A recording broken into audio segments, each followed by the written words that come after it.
August 2 முதல் நலம் காக்கும் ஸ்டாலின். உங்கள் குடும்பத்தின் நலன் அரசின் பொறுப்பு. இந்த மருத்துவமனையில் சிறப்பாக செயல்படுத்த போற மாண்புமிகு மக்கள் நல்வாழ்வுத்துறை அமைச்சர் மா சுப்பிரமணியம் அவர்களுக்கும் என்னுடைய வாழ்த்துக்களையும் பாராட்டுக்களையும் நான் தெரிவித்துக் கொள்கிறேன். இதெல்லாம் சென்னை புறநகர் பகுதியில் வாழக்கூடிய மக்களுக்கு பயனுள்ளதாக இருக்கும். பொதுவா நான் ஒரு அரசு நலத்திட்ட நிகழ்ச்சியில பங்கேற்றா நான் கேட்கிற முதல் கேள்விய, இன்னைக்கு எத்தனை பேருக்கு பட்டா கொடுக்க போறோம்?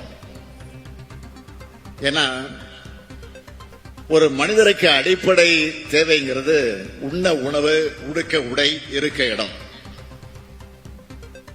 இதுல உணவும் உடையும் எளிதா கிடைச்சிடலாம், ஆனா இருக்க நிலம் எளிதா கிடைச்சிடாது. ஏன்னா நிலம்தான் அதிகாரம். காலுக்கு கீழே கொஞ்சம் நிலமும் தலைக்கு மேல ஒரு கூரையும் இன்னும் பலருக்கு கனவுதான். அதனாலதான் பட்டா வழங்குறதுல நான் எப்பவுமே தனி கவனம் செலுத்துவேன். அந்த வகையில இந்த நிகழ்ச்சியை பட்டா வழங்குற நிகழ்ச்சியும் சேர்க்கப்பட்டிருப்பது உள்ளபடியே பெரும் மகிழ்ச்சி. தமிழ்நாடு முழுக்க வருவாய்த்துறை மூலமா பட்டா வழங்கிட்டு இருக்கக்கூடிய மாண்புமிகு வருவாய்த்துறை மற்றும் பேரிடர் மேலாண்மை துறை அமைச்சர் நம்முடைய அண்ணாச்சி KKS அவர்களுக்கும் அவருக்கு துணையாக நின்று பணியாற்றிக் கொண்டிருக்கக்கூடிய ஆற்றல் மிகு செயலாளர் அமுதா IAS அவர்களுக்கும், ஏன் அவருடைய டீமுக்கும் என்னுடைய பாராட்டுக்கள், வாழ்த்துக்கள். ஏற்றத்தாழ்வற்ற சமுதாயத்தை, சமத்துவ சமுதாயத்தை கட்டமைக்க சொந்த வீடு இல்லாத நிலமற்ற ஏழை குடும்பங்களையும் பெண்களையும் முன்னிலைப்படுத்தி இலவச வீட்டுமனை பட்டா கொடுக்கிறத நம்ம அரசு கொள்கையா வச்சிருக்கு. இப்படி வழங்கப்படுகிற கலைஞர் கனவு இல்லம், அனைவருக்கும் வீடு வழங்கும் திட்டம் போன்ற திட்டங்கள்ல பயன்பெற ஏழை எளிய மக்களுக்கு பேருதவியாக இருக்கு. இப்படி நம்ம திராவிட மாடல் அரசு செஞ்ச பல்வேறு சீர்திருத்தங்கள் மற்றும் எடுத்த முன்னெடுப்புகளால நம்ம அரசு பொறுப்பேற்ற மே 2021 இருந்து டிசம்பர் 2024 வரைக்கும் 10,26,734 பேருக்கு வீட்டுமனை பட்டாக்கள் கொடுத்தோம். ஆனா இது போதாது, இன்னும் நிறைய பேருக்கு வீட்டுமனை பட்டா கிடைக்கணும்னு பட்டா வழங்குவதில் இருக்கக்கூடிய நடைமுறை சிக்கல்களுக்கு தீர்வு காண்பதற்காக நம்முடைய வருவாய்த்துறை அமைச்சருடைய தலைமையில் ஒரு உயர்நிலை குழு அமைச்சு 5 மாசத்துக்குள்ள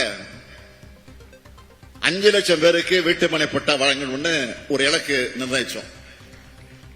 இதனால 5 மாசத்துல எத்தனை பேருக்கு பட்டா கிடைச்சிருக்கு தெரியுமா? 7,27,606 பேருக்கு பட்டா கிடைச்சிருக்கு. இதுவும் போதாதுன்னு சென்னை மற்றும் சுற்றுப்புறங்களையும் பிற நகர்ப்புற பகுதிகளிலையும் ஆட்சேபனையற்ற புறம்போக்கு நிலங்களில் வாழக்கூடிய மக்களுக்கும் பட்டா வழங்கணும்னு அரசாணை போட்டோம். அதுல 79,448 தகுதியான பயனாளிகள் கண்டறியப்பட்டு 63,419 பேருக்கு பட்டா வழங்க ஒப்புதல் அளிச்சு 20,221 பேருக்கு பட்டா வழங்கி இருக்கிறோம். மீதமுள்ள பட்டாக்களை ஒரு மாசத்துல வழங்க நடவடிக்கை எடுத்துக்கிட்டு இருக்கோம். இப்படி 2021 இருந்து இப்போ வரைக்கும் வழங்கப்பட்டிருக்கக்கூடிய மொத்த பட்டாக்களுடைய எண்ணிக்கை எவ்வளவு தெரியுமா? 17,74,561 பேருக்கு பட்டா வழங்கியிருக்கிறோம். அதாவது பல லட்சம் குடும்பங்களுடைய கனவை நிறைவேற்றி இருக்கிறோம். இதுல இந்த செங்கல்பட்டு மாவட்டத்தில் மட்டும் 41,858 பேருக்கு பட்டா வழங்கியிருக்கிறோம். இந்த மகிழ்ச்சியோடு தான் இதோட தொடர்ச்சியா இன்றைக்கு இந்த மாபெரும் விழாவில் 1,672 கோடி 52 லட்சம் ரூபாய் மதிப்பிலான வீட்டுமனை பட்டாக்கள்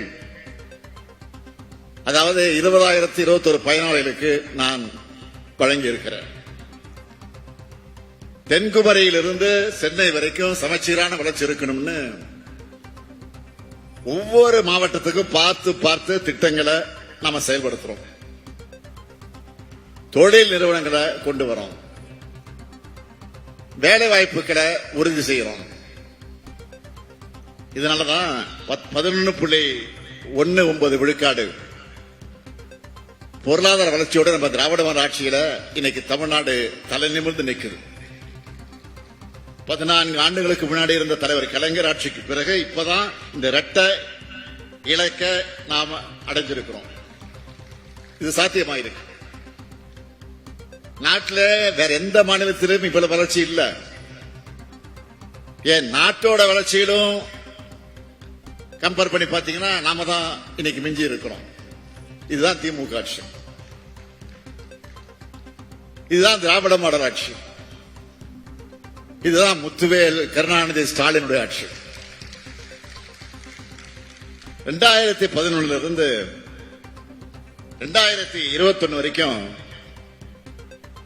பாத்தீங்கன்னா 10 ஆண்டு காலம் பின்னோக்கி சென்ற தமிழ்நாட்டை இந்த 4 ஆண்டுகள்ல மீட்டெடுத்து வளர்ச்சி பாதையோட உச்சத்துக்கு கொண்டு நாம் சேர்த்திருக்கிறோம்.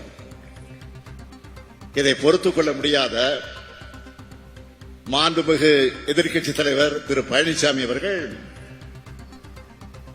அவங்களுடைய நண்பர் யாரு, ஒன்றிய அரசு, இப்ப அவங்க நண்பர் தானே, அதான் அவங்களுடைய நண்பரான ஒன்றிய அரசு கொடுத்த புள்ளி விவரத்தையே சரியில்லைன்னு பேசுறாரு. இப்போ அவருக்கு நான் சொல்லிக்கொள்ள விரும்புவதெல்லாம் வளர்ச்சியோட அளவீடுங்கிறது பொருளாதார அளவுகோல் தான். இந்த அடிப்படை அறிவுஜீவி தெரியாத, அடிப்படை கூட தெரியாத அறிவுஜீவி மாதிரி இன்னைக்கு அறிக்கையை விட்டுட்டு இருக்காரு.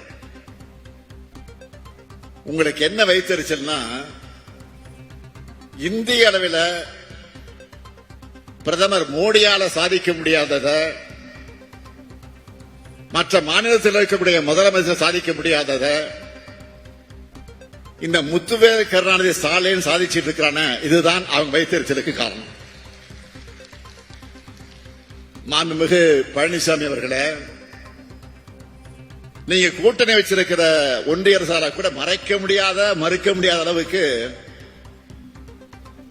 சாதனைகளை செஞ்சு தமிழ்நாட்டை வளர்ச்சி பாதையில நாம கொண்டு போறோம். இது மட்டுமல்ல, திராவிட மாடல் 2.0 இன்னும் வேகமா, இன்னும் அதிகமான வளர்ச்சியை ஏற்படுத்துவோம். இந்திய நாடே தமிழ்நாட்டை திரும்பி பார்த்து இதுதான் வளர்ச்சி, இதுதான் வழின்னு சொல்ற அளவுக்கு நிச்சயமாக செயல்படுவோம். அதை நீங்க எதிர்க்கட்சியில அந்த வரிசையில் உட்கார்ந்து பார்க்கத்தான் போறீங்க. என்னை பொறுத்தவரை மக்களுக்காக உழைக்கிறவன் இந்த ஸ்டாலினை மக்கள் நம்பி ஒப்படைச்சிருக்கிறாங்க. தமிழ்நாட்டு மக்களின் ஆதரவோடு எங்கள் பயணம் தொடரும் தொடரும் தொடரும் தொடரும் என்று சொல்லி விடைபெறுகிறேன். நன்றி, வணக்கம்.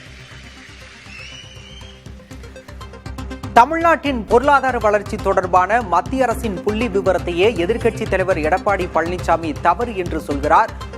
பிரதமர் மோடி செய்யாததை, மற்ற மாநில முதல்வர்கள் செய்யாததை முத்துவேல் கருணாநிதி ஸ்டாலின் செய்ததால் வயிற்று எரிச்சலில் எடப்பாடி பழனிசாமி பேசி வருவதாக முதலமைச்சர் மு.க. ஸ்டாலின் பேசியிருக்கிறார். செங்கல்பட்டு மாவட்டம் பல்லாவரத்தில் பயனாளிகளுக்கு வீட்டுமனை பட்டாக்களை வழங்கும் விழாவில் பேசியபோது முதலமைச்சர் மு.க. ஸ்டாலின் இவ்வாறு தெரிவித்திருக்கிறார். விவரங்களை பின்னர் வரும் செய்தி தொகுப்பில் பார்க்கலாம். ஆகஸ்ட் 2 முதல் நலம் காக்கும் ஸ்டாலின். உங்கள் குடும்பத்தின் நலன் அரசின் பொறுப்பு.